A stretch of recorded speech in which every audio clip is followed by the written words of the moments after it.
ఉష్ణోగ్రతలు గణనీయంగా తగ్గిపోయి ఏజెన్సీ మొత్తం వణుకుతుంది. తీవ్రమైన చలితో ఏజెన్సీ గడ్డకడుతుంది.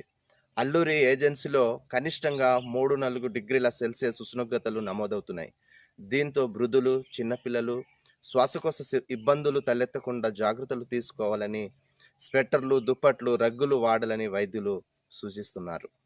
దట్టమైన పొగమంచు కారణంగా వాహనదారులకు తీవ్ర అంతరాయం కలుగుతుంది. చలి తీవ్రతతో గిరి ప్రజలకు ఇబ్బందికరంగా ఉన్నప్పటికీ పర్యాటకులకు మాత్రం ఎంతో ఆహ్లాదకరంగా ఉన్నాయి. స్కూల్ పిల్లలు, ఉపాధ్యాయులు సైతం స్వెట్టర్లు ధరించి పాఠశాలకు వెళ్లే పరిస్థితి నెలకొంది.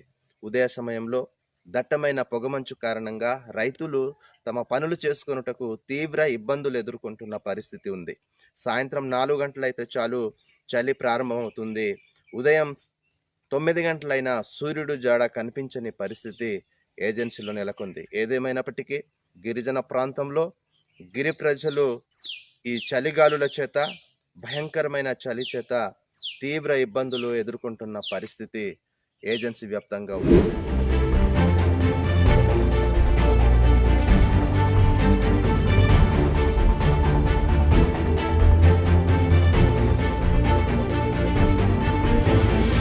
నవ్వూరు వైద్యాధికారి డాక్టర్ శ్యాంప్రసాద్ మాట్లాడుతున్నానండి. ముంచంపుట్టు మండలం, ఏఎస్ఆర్ జిల్లా, ఆంధ్రప్రదేశ్ రాష్ట్రం నుంచి మాట్లాడుతున్నాను.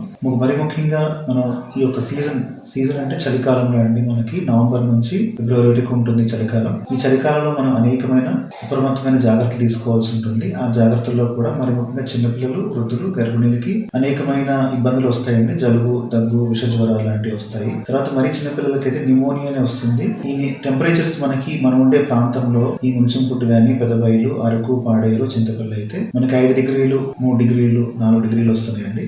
ఈ చలి వాతావరణంలో ఖచ్చితంగా అనేకమైన జాగ్రత్తలు తీసుకోవాల్సి వస్తుంది. స్వెటర్స్ ధరించడం, క్యాప్స్ ధరించడం, గ్లౌజెస్ ధరించడం, తర్వాత చలికి పిల్లల్ని బయట తిప్పకుండా ఉండడం, తర్వాత వృద్ధులు కూడా అన్ని రకాల వాళ్ళకి ఏ విధంగా ఉండాలనేది, వేడి ఆహారం తినడం, టైంకి మందులు వేసుకోవడం, చలి వాతావరణం నుంచి కాపాడుకోవడానికి ఉన్ని దుస్తులు వాడుకొని చలి నుంచి ఎక్కువ కాపాడుకోవాలండి. లేదంటే వీటికి చిన్నపిల్లలు కానీ, వృద్ధులు కానీ న్యూమోనియా వచ్చే అవకాశం ఉంటుంది. మరి ముఖ్యంగా సీజన్స్ మారినప్పుడు విష జ్వరాలు వస్తాయి. వీటికి కూడా ట్రీట్మెంట్ చేయడం జరుగుతుంది. మన హాస్పిటల్లో ప్రాథమిక ఆరోగ్య తరపు నుంచి అన్ని రకాల పరీక్షలు వాళ్ళు చేయడానికి సిద్ధంగా ఉన్నాము. చలికాలంలో కూడా చాలా మంది చిన్నపిల్లలు ఎక్కువ మంది చనిపోయే అవకాశం కూడా ఉంటుంది ఈ వ్యాధుల వల్ల.